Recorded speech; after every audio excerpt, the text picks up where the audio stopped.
আজকে আমি মুসলমান করি, আমি আমার পারি না। ওই আপনি আমার অবস্থাটা কেমন? ওই যে ওই বোকা ব্যক্তির মতো আমাকে দোয়া করে দেন, আমার নাম ছেড়ে চললাম নয়। দূর বললেন যাও বাবা যাও, এক বছর অপেক্ষা করো।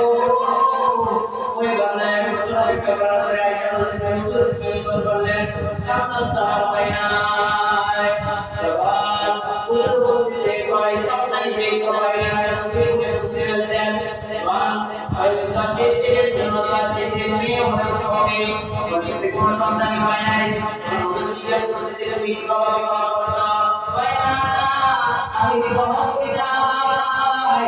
কয় বিবাহ না করে যেরকম সন্তানের আশা করে আমি আর করবো না, এরকম ভাবে আপনি আমার রাসূলের সুন্নাত না মেনে, ঈশ্বরকে না মেনে, রাসূলকে না মেনে রাসূলের উম্মত বলা এমন মূর্খতা এবং আমি বলি নবী আপনি আমার নবী যখন কিয়ামতের ময়দানে আমি যে কাউসারের পানি কিয়ামত নিয়ে দাঁড়াতে আর বলবে আমার উম্মত কোথায় ওই একজন বান্দা দেখে একজন উম্মতকে রাসূল সাল্লাল্লাহু আলাইহি ওয়াসাল্লাম আউলে কাউসারের পানি পান করে থাকবেন। এমন সময় রাসূলুল্লাহ ওই উম্মতের মধ্যে পর্দা পড়ে যাবে।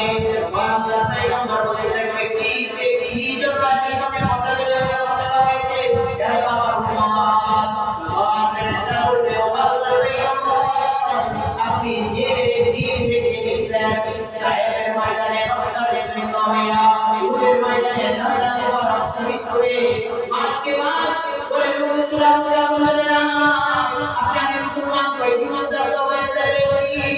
আপনি আমার নবী, আপনি আমার বিশ্ব নবী সাল্লাল্লাহু আলাইহি ওয়াসাল্লামের সালাতের কেমন ছিল? হযরত আয়েশা রাদিয়াল্লাহু তাআলা বলেন আমাদের ঘরের মধ্যে লাগাতার 3 মাস আমল করে না। ঠিক আছে 3 মাস লাগাতার আমল করে না। আয়েশা বলেছে খেজুর আর পানির মধ্যে আমাদের এই 3 মাস কাটাইছি। সুবহানাল্লাহ।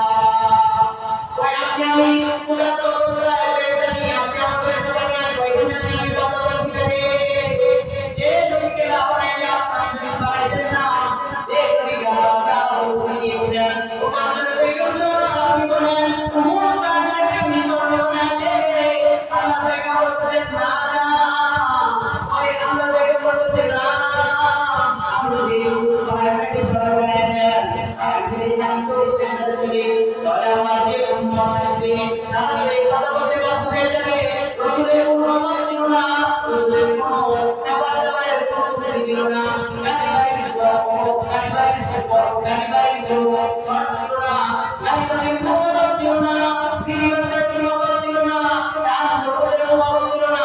এই জন্য রাসূল সাল্লাল্লাহু আলাইহি ওয়াসাল্লাম ইবাদত করতে এই কথাটা আমার উম্মত না বলতে পারে।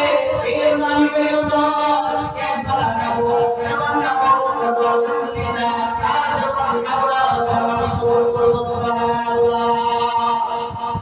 আপনি আমার নবী আপনি আমার নবী চাইলেন স্বর্ণের পেটের মধ্যে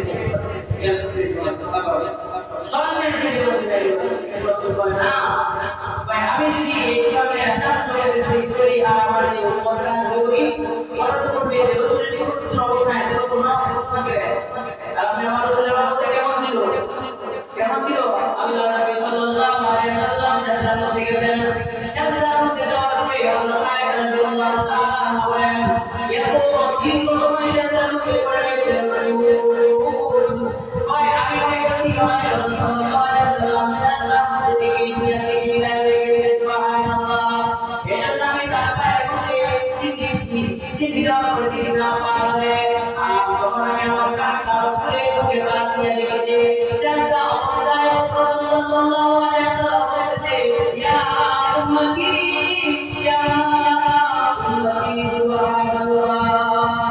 আপনি আমার রাসূলের জিন্দেগি পুরা জিন্দেগি লাগাইছেন উপরে এর জন্য উম্মতকে কিভাবে নাজাত করা যায় ভাই প্রত্যেক প্রতিদিন আল্লাহ তাআলা একটা দোয়া দিয়েছিলেন যে দোয়াটি করলে সাথে কাজ হয়ে যায় বিশেষ একটা দোয়া যেটা চাইবে সেটা